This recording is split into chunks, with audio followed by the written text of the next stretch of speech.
Pemirsa, Imam Masjid Al-Mujahidin Jati Jajar Depok nyaris menjadi korban penusukan oleh seorang pemuda saat sholat sunnah Kamis dini hari. Polisi menangkap pelaku yang menurut orang tuanya mengalami gangguan jiwa.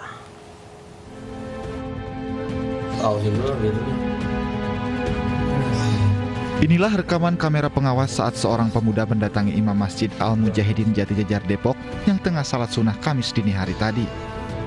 Pemuda yang diketahui bernama Ardiansah ini membawa pisau yang diduga akan digunakan untuk menusuk Imam Masjid Al-Mujahidin Muhammad Prinadi. Namun menurut polisi pelaku hanya menodongkan pisau ke Imam Masjid kemudian pergi meninggalkan masjid. Ya karena mungkin kondisinya kurang sehat yang melakukan pengancaman ya karena keterangan daripada orang tua. Nah, dia sempat melakukan penodongan begini kepada imam masjid tersebut. Namun demikian tidak terjadi melukai ataupun tidak. Ya dari hanya sempat menodong aja, habis itu dibetakin lagi pergi dia. Itu aja. Saat menodong ada ancaman lisan ya sih Mas? Aku belum bisa konfirmasi karena kita belum ketemu daripada korban. Ya. Nggak ada ancaman ya. Orang tua pelaku menyebut anaknya sudah setahun mengalami gangguan mental semenjak kembali dari Jepang untuk menempuh kuliah. Pelaku kerap berbicara tentang ilmu dan mengaku bisa melakukan hal yang tidak masuk akal. 1 tahun, 2 tahun, 3 tahun, dia masih stabil, posisi masih informasi. Menjelang menanjak tahun keempat, dia mulai agak sedikit bicaranya udah mulai beda. Bedanya itu dalam artian seperti apa, Pak? Ya kayak semacam ilmu-ilmu, yang bisa mengendalikan segala macam. Itu dapat dari mana dia Pak? Ya justru sampai saat ini saya nggak tahu persis siapa sebenarnya atau dari mana dia ilmu yang dia pelajari. Sementara korban saat ini dalam keadaan baik meski sempat mengaku kaget dan lemas. Rencana Allah itu apabila nggak sampai penusukan, Allah masih melindungi beliau. Senjata itu dilepas sama pelaku. Yang bersangkutan sebelumnya sempat saling kenal atau enggak kenal? Kalau misalnya kenal mah langsung tanpa ada kita yang polisi atau kita ke tempat yang bersangkutan. Pihak kepolisian kemudian mendatangi rumah pelaku dan menjemputnya untuk kemudian dibawa ke Polsek Cimanggis untuk diperiksa lebih lanjut. Dari Depok, Jawa Barat, Iyung Rizky, iNews melaporkan. Imam Masjid di Komering Ilir, Sumatera Selatan meninggal dunia akibat ditusuk makmumnya sendiri saat sholat maghrib berjamaah. Sementara di Pindrang, Sulawesi Selatan, ibu rumah tangga aniaya imam masjid karena kesal jadi penghulu pernikahan siri suaminya.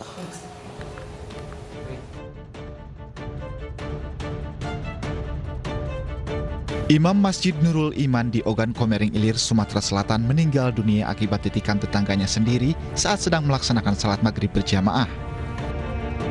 Korban M. Arif saat itu jadi imam salat maghrib, sementara tersangka Mahyudin, pelaku penikaman, menjadi makmum. Korban meninggal dunia setelah 2 hari dirawat di Rumah Sakit Muhammadiyah Husin, Palembang. Pihak keluarga tidak menyangka korban meninggal karena ditikam saat salat maghrib oleh makmum sekaligus tetangganya sendiri. Pelaku mengaku menikam korban karena tersinggung ketika diminta menyerahkan kunci kotak amal saat salat Jumat ke bendahara masjid. Guna mempertanggungjawabkan perbuatannya, tersangka dijerat pasal 351 ayat 2 KUHP dengan ancaman hukuman 5 tahun penjara. Sementara meski bukan pasien positif corona, korban dimakamkan di pemakaman umum Desa Tanjung Laut Ogan Komering Ilir dengan protokol kesehatan ketat. Pemirsa, DPR RI terbelah dalam menyikapi pilkada serentak yang akan datang. Kubu pertama tetap menginginkan pilkada serentak digelar tahun 2022, termasuk pilkada Jakarta. Sementara kubu kedua menginginkan pilkada berbarengan dengan pemilihan presiden 2024.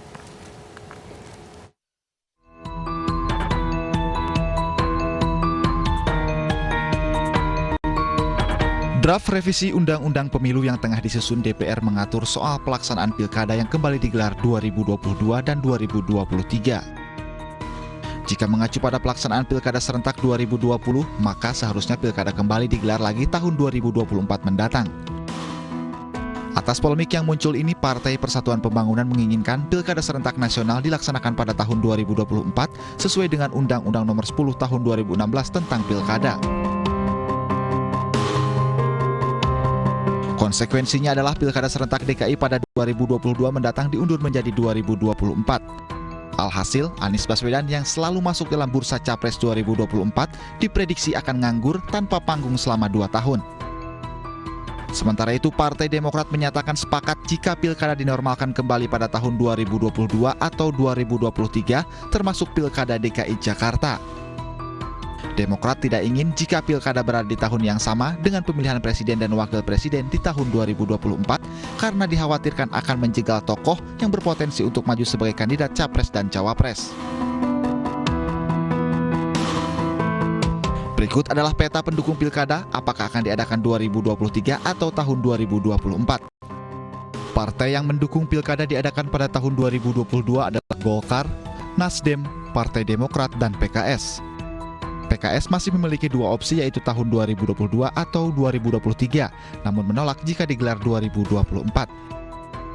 Sementara itu, partai yang mendukung pilkada digelar 2024 adalah PDI Perjuangan, PAN, PKB, dan P3.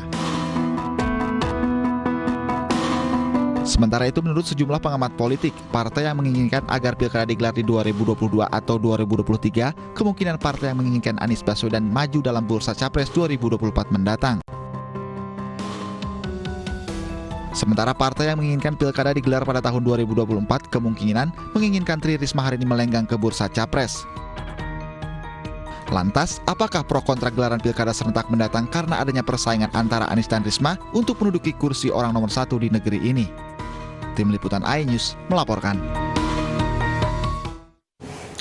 Lalu benarkah hanya karena seorang Anies Baswedan, DPR terbelah dalam menyikapi pilkada serentak? Kami akan membahasnya bersama anggota Komisi 2 DPR RI dari fraksi Partai Persatuan Pembangunan dan Kepala Badan Komunikasi Strategis Partai Demokrat, Herzaki Mahendra. Kami juga mengundang pengamat politik Adi Prayitno. Selamat sore Bapak-Bapak.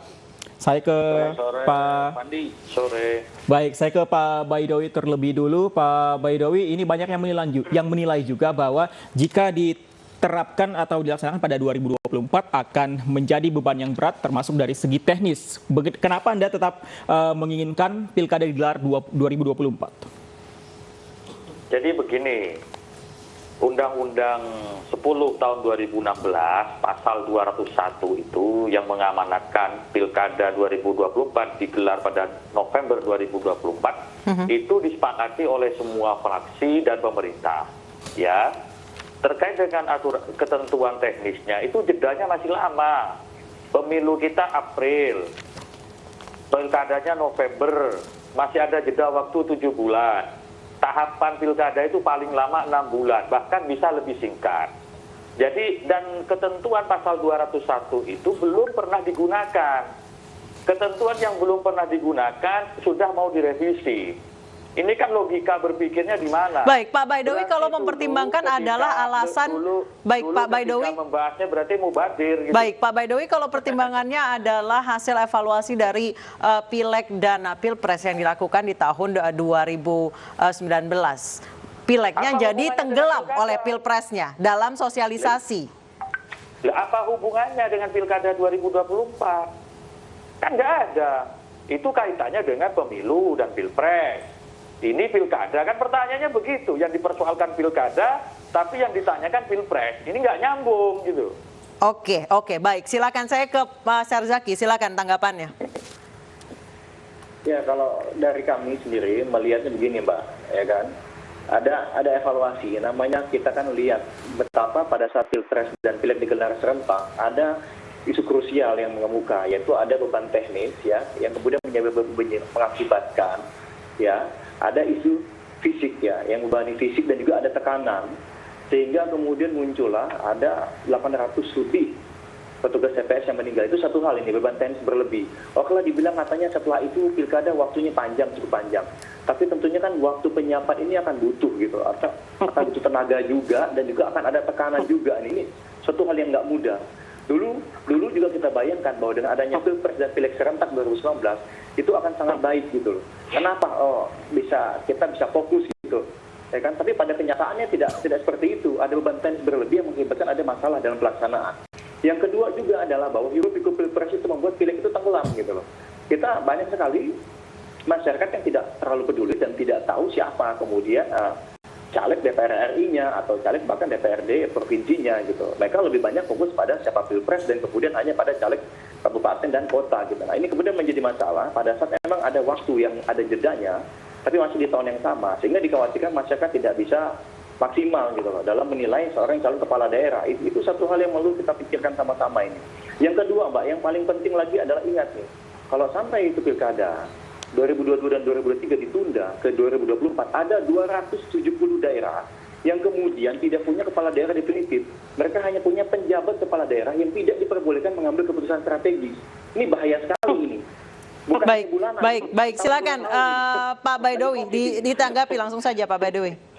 Jadi status PJF dengan pejabat definitif itu sama. Saya kira itu sudah diatur di Undang-Undang 10 2016. Gini, kalau kekhawatirannya itu pilkada di Makassar ya itu ditunda sampai 2 tahun. Itu PJS, aman-aman saja, Makassar masih ada, pelayanan publik masih ada, PJS wali kotanya bisa mengambil keputusan sesuai dengan ketentuan yang diatur oleh undang-undang. Jadi PJS itu bukan PLT, beda lagi. Bukan juga PLH gitu. Baik, saya langsung ke PLT gitu. Baik, saya langsung ke Mas Adi. Saya akan langsung ke Mas Adi Praitno. Berarti ada Jakarta, Jawa Barat, Jawa Tengah, Jawa Timur yang kemudian dijabat oleh PLT. Tanggapan Anda terkait dengan tarik ulur pilkada di 2022, 2023 atau 2024 seperti apa, Mas Adi? Silakan. Anissa begini, pertama itu Undang-Undang Pilkada 2016 mengatakan kepala daerah yang masa tugasnya berakhir 2022, 2023 ini tidak ada pilkada daerahnya, di PLT-kan karena menuju pilkada serentak di 2024. Nah, itu yang disampaikan oleh Mas Dawi, itu harus clear. Artinya 2002, 2003 kalau tidak ada pilkada, ada 272 kepala daerah yang ditunjuk PLT nanti. Artinya tidak ada pilkada, rakyat tidak berhak memilih pemimpin secara langsung. Nah, kalau saya sih melihat ini soal bagaimana politiknya saja. Pertama ya, kalau tidak ada pilkada, ini mungkin akan menjadi yang pertama dalam sejarah demokrasi pasca reformasi, rakyat tidak bisa memilih kepala daerahnya secara langsung hanya alasan keserentakan pilkada di 2024. Kan yang lain-lain semua kepala daerah dipilih tuh. Kenapa di 2022, 2003, 272 wilayah kepala daerahnya nggak bisa dipilih? Karena alasan keserentakan. Itu yang kemudian diusung oleh teman-teman seperti B3 ya. Tapi sebenarnya kalau mau jujur, ini tentu alasan politik lain. Kan dalam undang-undang pemilu yang dibahas sekarang itu banyak pasal-pasal yang sebenarnya menyandera partai-partai menengah dan kecil, Anissa. Baik. Saya cukup memahami misalnya Bang Awi ini setuju dengan pilkada di 2024. Karena PDIP itu satu, ingin menaikkan ambang batas parlemen 7% dan berlaku secara nasional. Itu berat bagi partai kecil. Jadi ada semacam tawar-menawar poin dalam pasal yang ini memastikan semua partai itu harus berkompromi. Baik, Mas Adi, yang menjadi concern kami petugas media adalah masalah hoax yang berkembang. 2019 saja hoaxnya luar biasa. 2018 pun luar biasa karena banyak sekali daerah-daerah besar yang pilkada serentak ketika itu. Jika nanti 2024 daerah besar Jakarta, Jawa Timur, Jawa Barat, Jawa Tengah, kemudian ditambah Pilpres, ditambah Pileg itu dalam waktu serentak, seperti apa nanti chaosnya hoax-hoax yang beredar di media sosial? Kita akan lanjutkan usai jeda berikut, tetap bersama kami.